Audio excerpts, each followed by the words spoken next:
All right, welcome back to the exchange. Well, overall, stock sliding as the huge rally in names like GameStop raises concerns about speculation in the market. Many are starting to believe that the Fed's ultra-low rate free money strategy might just be contributing to this wild volatility. Imagine that.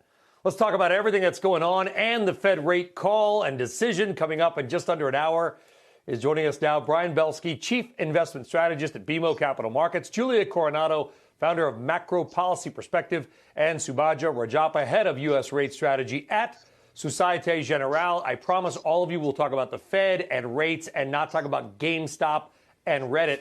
But, Brian Belsky, I will ask you, if you're a fundamental fund manager in this market right now, do you kind of just sit back, get some popcorn, and kind of watch what's going on and not participate? Because it's a little wild out there. It is. Thanks for having us. And it's always great to share Fed Day with Subhadra and Julie. So thanks for having us. I would say this. You know, I'm from Minnesota, as you know, and Chicago's pretty close. So I'll take some Chicago popcorn with the caramel and the cheese corn and kind of sit back and watch this happen because, quite frankly, this has nothing to do with fundamentals.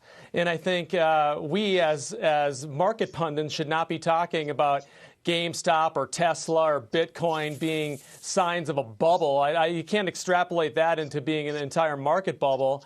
I think the market, from an earnings perspective, and we're going to transition into an earnings-driven market the second half of the year, and true fundamental investors that manage real live money know this. So this is just a sideshow, and we think it's just going to prove an opportunity that investors should have a wealth management specialist, should have a process, and should have a discipline in terms of how they manage their money, Brian. Yeah, but it's different. Listen, these people, a lot of them are winning. They're making a lot of money, paying off their student loans. God bless them. I mean, that's what it is. They're gambling, and a lot of them are winning, and good for them. Julia, outside of that, how much, is there a way to quantify, though, perhaps, how much 0% interest rates and QE might be contributing to market excess in either direction? I mean, it's hard to quantify that. I mean, obviously, when the Fed sort of caught the falling knife in March and April, that was a big underpinning of allowing the market to look past the pandemic and focus on, you know, the brighter days on the other side. That short-circuited the crisis from becoming a financial crisis. That's all good. Beyond that, I mean, I would say what we've got now is a Fed that's committed to supporting the recovery till it's fully done.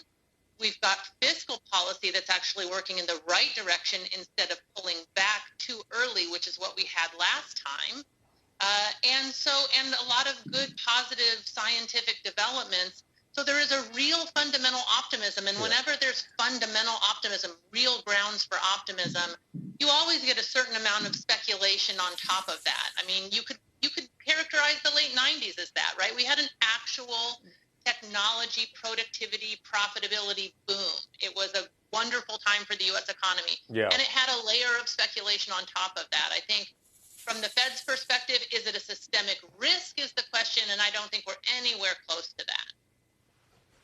Yeah, and you're well said. We've created a new economy with the internet. There was some stuff on top, froth, bubbles, whatever you want to call it. And now we're building out a new cloud-based economy in many ways. Plus, by the way, vaccines over 1 million a day now and accelerating pretty rapidly as well. So there's some reason to be optimistic there. But Subhadra, from a rates perspective, and I don't want to take anything away from the rate decision and the very fine program after this one, do we expect the Fed to make any changes? No. I mean, I think that the Fed has already laid the roadmap for this year. We know that they're going to keep asset purchases at the current pace, perhaps till the end of this year. And we also know that they're very focused on inflation. They want inflation to remain above 2% on a sustainable basis. And they want to sort of stick to this flexible average inflation target. So for the most part, I think that we already know what they're going to do, perhaps for the remainder of the year. So we're not really expecting a whole lot at this meeting in about 30 minutes. Shepard Smith here. Thanks for watching CNBC on YouTube.